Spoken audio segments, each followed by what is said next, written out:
What's up, y'all? I got a banger from Sigma Traits. Let's get straight into it.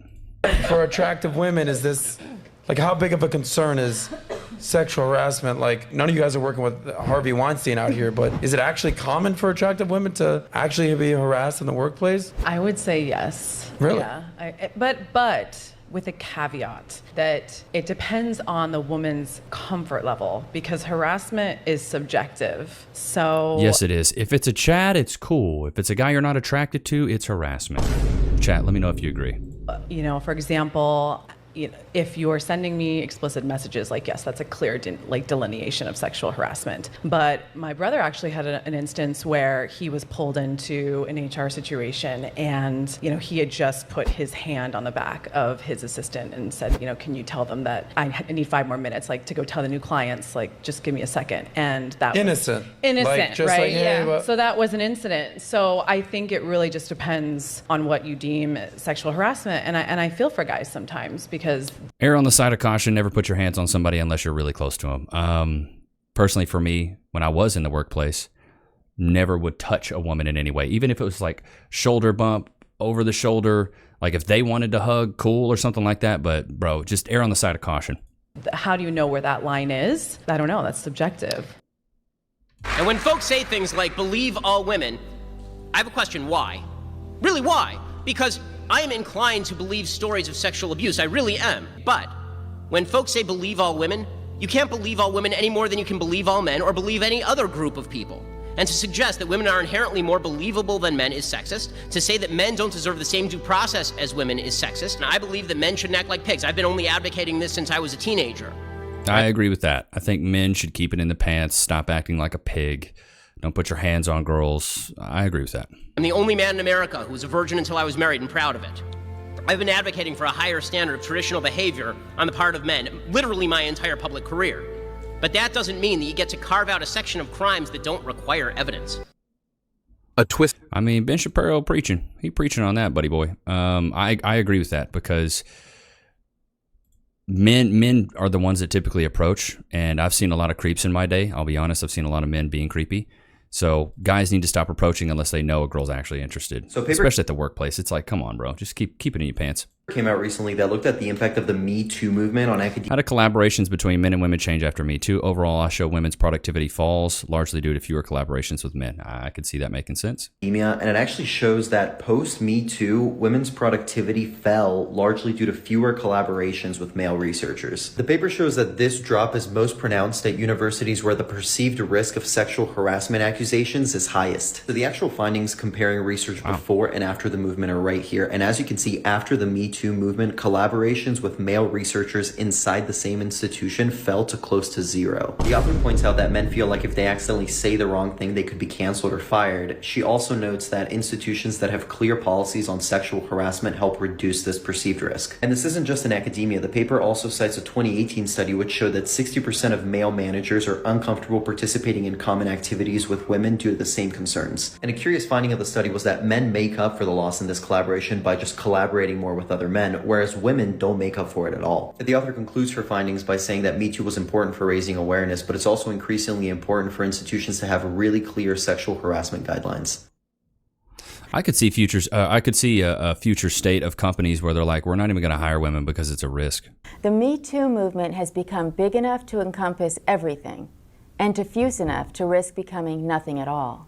As it descends the ladder from rape to bad dates, it's becoming a category big enough to be meaningless. 4 months ago, we learned the shocking news about Harvey Weinstein. Soon after, we heard about he's a sicko. More monsters in everyday places. Louis C.K. It's a little odd too what he did. The MeToo hashtag took off and a movement was formed. More women came forward, more powerful men were fired. But just as quickly, some men were unfairly caught in the crossfire. Matt Damon said that groping someone's butt was different from sexually molesting a child. The mob said he was callous, misinformed, and part of the problem. An anonymous woman described a disappointing date with Aziz Ansari, and suddenly, bad hookups were added to the list. Some women said the problem was the male power structure itself. And soon, smashing the patriarchy was added to the long list of goals. It seemed that almost every woman had some kind of experience or goal that she wanted to add to the agenda. No problem was too small or too vague to be included, so long as a man was to blame. The women's movement in America began at the Seneca Falls Convention in 1848, and it also included a long list of goals.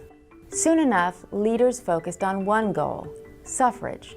It was a reckoning, a watershed moment, and it changed the country forever.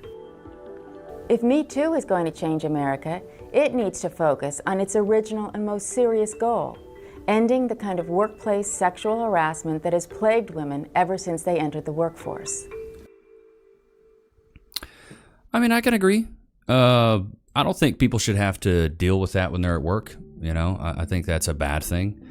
And do I think it's probably more perpetuated by men? Yes. We're kind of wired that way, dude. A lot of testosterone flowing through the body. It is what it is. We're hunters. You know, biologically we want to do that, but I think there's a fine line between being too forward and being professional. Personally, for me, I always just kept it professional. I had the philosophy of I don't poop where I eat. You know what I mean? So if you're working somewhere, I just suggest don't date where you work. It's just a recipe for disaster, typically. Tonight, one retired CEO is speaking out about why he thinks this might end up having the wrong effect on women in the workforce. Steve, Tricia, well, this new wave of women standing up against sexual misconduct has led to all sorts of changes. But tonight, one CEO believes it may be preventing women from getting the jobs they want. From the entertainment industry to the gaming world, women everywhere are standing up against sexual misconduct in the workplace. It's a new day. It is the era of the woman now. The latest case has brought this movement Stop the cap right to the Las Vegas Strip. Casino mogul Steve Wynn stepping down as CEO yesterday after allegations he sexually assaulted employees.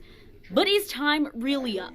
I have a big concern, and it's what's going to happen in hiring going forward. Mark Yosoloff is the director of UNLV's School of Gaming and Innovation and hired hundreds of men and women as former CEO of Shufflemaster. He says this movement will make it tougher for women to get hired, especially when they're up against a qualified man.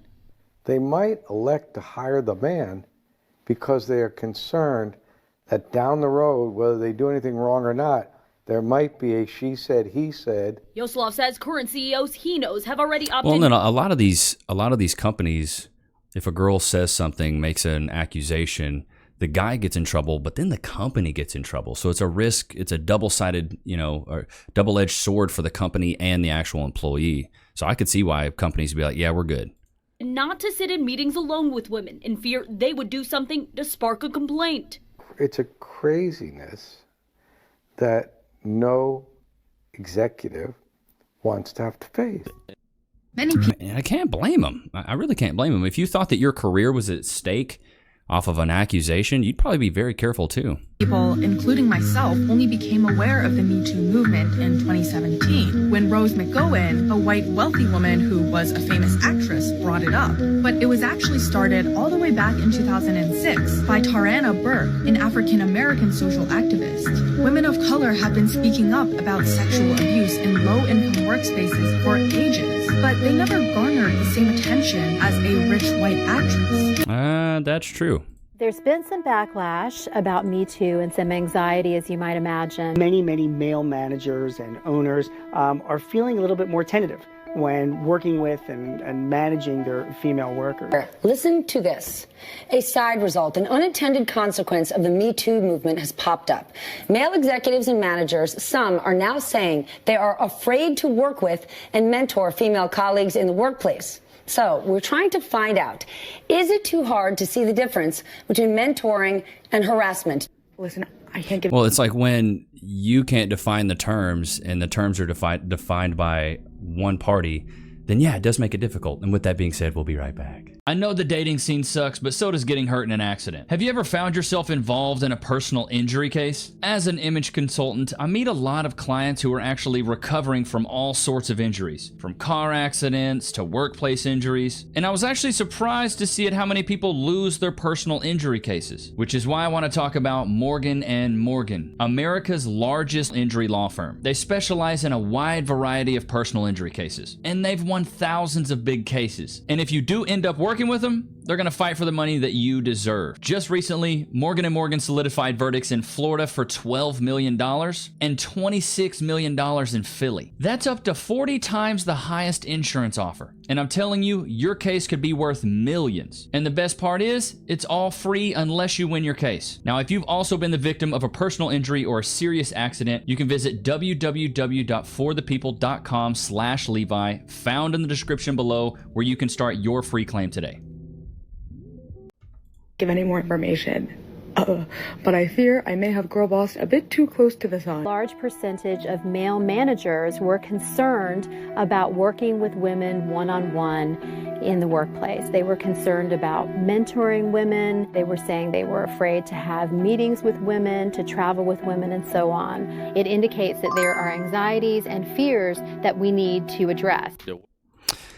I mean, it's true. Workplace is a crazy place, man. I know a lot of you guys are in like kind of blue collar fields, so you probably don't deal with a lot of women, but you know what I want to deal with? I want to deal with some jerky in Loki's Boca. Free. Want some jerky, dude? Sit. Wait. Free. Go to your place. God, he's such a goober, dude. He's tired. Went on a walk this morning. Relationships, where paranoia and awkwardness are the hot new trends. Earlier this year, I had the displeasure of dealing with a female coworker harassing a male coworker. A male subordinate comes to me to report the female subordinate. She decided that she wanted his opinion on fellatio techniques. She Bro, that is so dumb. Stupid. Asked him because he's openly gay. I went with him to HR to report. HR calls everyone involved to get their side. At this point, the female employee realizes the male employee snitched and begins bad-mouthing him. HR hands down punishment based on zero tolerance policy. 3 days unpaid suspension for the male victim, but only 1 day unpaid suspension to the female employee because she's pregnant and we can't cause too many problems. Oh, that ain't fair. The male employee came back from suspension with legal representation. The female employee came back and all the male employees avoided her and any situation where they would need to be alone with a female employee. Can't blame these guys, man. I really can't. Now, here's a quick one about a gal who she, as well as her female coworkers, are having a meltdown because a guy at work isn't paying attention to them. And as I say, women, they need attention and validation the same way plants need sunlight and water. And how if a guy rejects them, either rejects their advances, doesn't pay attention to them, they lose their freaking minds. Title: A colleague at work, a 27-year-old male of 1 year, refuses to socialize with me, a 24-year-old female, or any of the women in our office. Oh, the travesty. There are plenty of other horrible things going on in the world, but nothing is as horrible as a guy, God forbid, not paying attention to you and your friends. She says here, "Hi all. I'm posting this on alternative site because I know a few of my friends are following me on here, and I don't want this spilling out until I have some clear thoughts on what I want to do." Oh, you're trying to say you don't want any drama because something tells me you like drama. So early last year, our firm hired Dan, a 27-year-old male. In the first few weeks, he was really quiet and didn't talk much, and that's just how we thought he was. Every conversation with him was short and to the point and never deviated from work, aside from pleasantries, have a nice weekend, etc. About 2 months ago, he started becoming a bit more friendly with the guys in our office, and they would hang out every so often after work and have normal conversations. That's normal. Isn't it interesting that she and her friends are really paying close attention to what this guy's doing? However, whenever any of the girls in the office try to do so, he would quickly change the conversation back to just work or not reply. Even now, after a year of Dan working with us, he straight up refuses to socialize with the girls in the office, and he's making them feel uncomfortable. I love it. Oh, now he's the bad guy. He's making... You don't pay attention to him, now they're uncomfortable, bro. You can't make this stuff up. us feel uncomfortable. Maybe he's sticking to business. Maybe he's worked at a place where the girls act like it's high school and wants nothing to do with it. Or maybe he's become very RP'd, understands about MGTOW, things like that, knows the Mike Pence rule, and he's doing that for a good reason. But MGTOW. He's making you uncomfortable. He avoids any discussion of himself outside of work-related events and future plans and doesn't ask any of the girls either. Aware as he is, what can I only assume, pretty good friends with the guys in the office. Even on work meals out to celebrate events, he's only doing the bare minimum when it comes to conversation with the girls, where again with the guys, he talks to them like there is no problem whatsoever. I don't know if I'm overreacting. Yes, you are. You sure about that? But one of the girls is considering going to HR about this because she is saying it's creating a hostile work environment. Dan treats us like he treats clients we work with, cordial and strictly about business, and it's wearing thin now. Any advice is appreciated. Okay, she asked for advice, so I'll give some advice. You and your friends need to grow the F up. You're 24 years old, so I'm assuming all the female coworkers are probably in the 20s. We all know what generation they're in between the Z-tards and the millennials.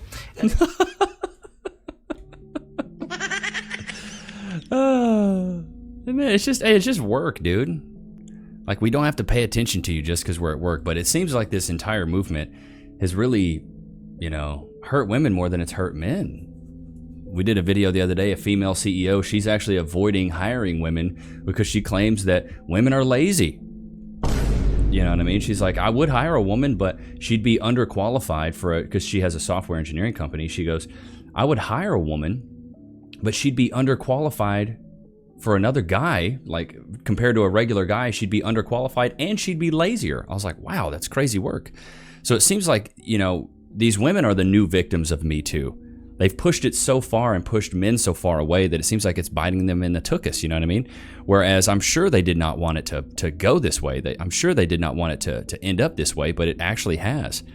And it's sad too. It really is. It really truly is. Here's a clip from Twitter. Listen, if a guy asks you that, he is not the guy. Wait. Go back. Listen, if a guy asks you that, he is not the guy. He is an insecure dude with his own problems. You guys got asked that on your first date? I haven't. She has. First of all, women, if you're ever thinking about your number and you're embarrassed about it, please don't. Who cares? If he's judging. She's a runner, she's a track star. Like I always say, man, it's the echo chamber of degeneracy with these women, dude. If you're ashamed of your body count, don't be. It's okay that you're ran through. It's cool. You can have as much mileage as possible. On your number. Goodbye. Sayonara. He's not your man. Oh, because he can have 70 lovers and then you have had 17. You're strictly on the scarlet letter zone. True. Yeah, that's typically how it is. When women control access to sex and men control access to relationships, when it's way easier for you to get a body. Yeah, that makes sense. So, random news on Twitter. This chick, this flight attendant, let's see if I can pull up, I guess it won't let me do it. Here, let's go back. I'll pull this down a little bit so you guys can see. Here we'll do the flight attendant launches a GoFundMe and raises $261 after she was fired for posting a video of her twerking on a plane. The skies just got a little bit cleaner. That's for tomorrow's video. We're going to be talking about AI robots, but let's pull up this video. This is what she's doing on a plane. This is what she's doing.